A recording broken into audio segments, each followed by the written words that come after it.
guys, this is Divine Khaleesi. Welcome to my channel for spirituality, recovery, talk, and guided messages. I'm here with Demi, and we have a hot topic today. It's called coupling. Yeah. Coupling in early recovery, coupling in treatment, which is basically having a boyfriend or girlfriend or whatever, use the genders or sexes as it resonates, but in early recovery or in treatment. Yeah. So we're talking about, is it a negative? Is it a positive? What do you think? I mean, first we should establish that most rehabs, it's against the rules. Yes. They do just heavily discourage it. I coupled right away.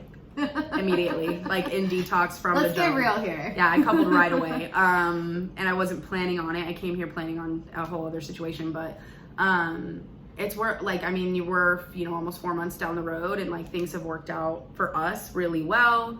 But that's, the exception, not the rule. Like the rule normally takes you the opposite direction. So for us right now, things have worked out.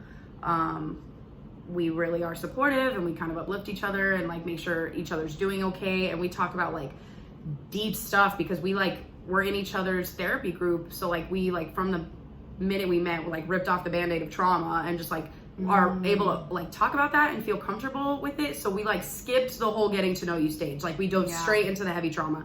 So we feel comfortable talking about that kind of stuff, and that's a plus because it takes a long time to usually develop that. So yeah, I mean that's such a good point, actually, like a light bulb, because even people that aren't addicts have a hard time communicating, probably worse than we do. Absolutely. And to I know I've been in relationships where it was literally pulling teeth to get them to even just identify an emotion. Absolutely, yeah. And in treatment or in early on in recovery, we kind of gain a lot of insight into how to express ourselves or our behaviors, or and not that we should get a gold star for that, but it's normal for it to be difficult. And I feel like that's a plus in it, like having that ability to, dive in deep right away. Because then you have time to focus on the fun stuff almost. I love that. Yeah, I think that's true. And like I'll do certain things where he'll be like, hey, I don't mean to like make you feel bad about this, but like, cause he knows about all my past relationship stuff. And he's like, I feel like you're projecting right now. Like, and he's like, and I don't mean that offensively. Like and he's like, I don't mean to like upset you. Like, but I feel like you're projecting right now. Could we maybe like lower our tones and revisit this in a better circumstance? So we use therapy on each, like we use what we learned in therapy to therapist each other, even though we're not professionals, obviously, but like it works out well in that aspect. For sure. There's an open communication that I have not had in the past, because you have to get vulnerable. And not saying every couple in rehab is going to do that. Some people aren't going to dive deep into their feelings. I think that's important to point out. Yeah. It's not going to be like that every time. Like, we've seen quite a few situations that didn't pan out so well. Absolutely. So I think multiple. I think it's important to definitely point out that it can be extremely dangerous as far as relapse and dragging somebody down with you. And we co-sign each other's bullshit a lot. So I feel like if you're in a good headspace and you're kind of strong in your recovery from the get-go, it can be like, conducive a little bit to your recovery. Like, there's people that I've talked to that would literally, that have shown up for me time and time again. And I don't know, I've never coupled in treatment before. But like, it's interesting to dip your toe into the water.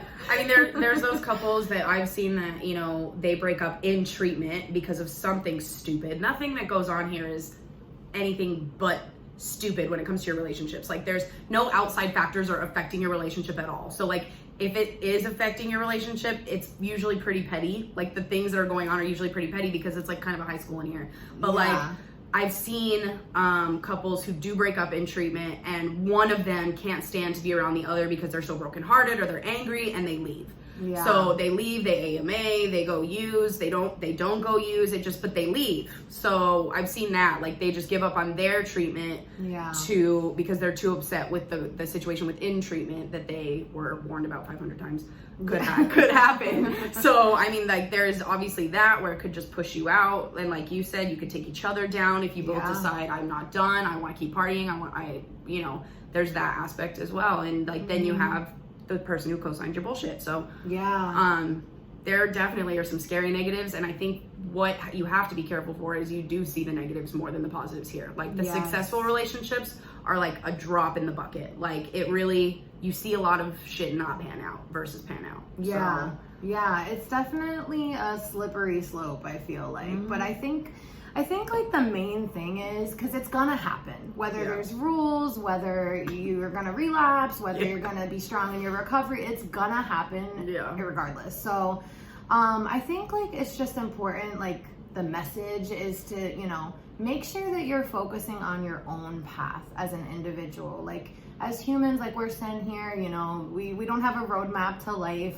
Nobody knows what the hell they're doing. We do the best we can, but I feel like especially in recovery and treatment early on, just keeping in mind, like being mindful of this is your journey, this is your time to really dive within and look inward and figure yourself out and see what makes you happy as an individual. And if you can share that with someone, great. Yep. And don't make that happiness dependent on that individual. And if you realize they're enhancing your experience, I think that's great. But the minute they stop doing that, the minute they become a problem, or the minute they cause you stress, tension, anxiety, you have to be comfortable enough to remove yourself. Like you have to, for your own sanity, for your own recovery, for your own peace of mind. You can't get so attached that you feel like you're stuck there. Because like she said, at the end of the day, you are here for you, and that person very well may not be here for them. And you have to think about that. Like if they're on a journey that is completely opposite of yours and you just haven't figured it out yet, it'll rise to the surface and it could take you both out. So they'll find out. You find out everything. There are no secrets in rehab. That's rule number 1. There are no secrets in rehab, period. I don't think there's a one. Awesome. Thank you so much, Demi. You're amazing. Anytime. Thank you. Let us know in the comments or DM me. Are you coupling in recovery or what's going on? Give us the tea.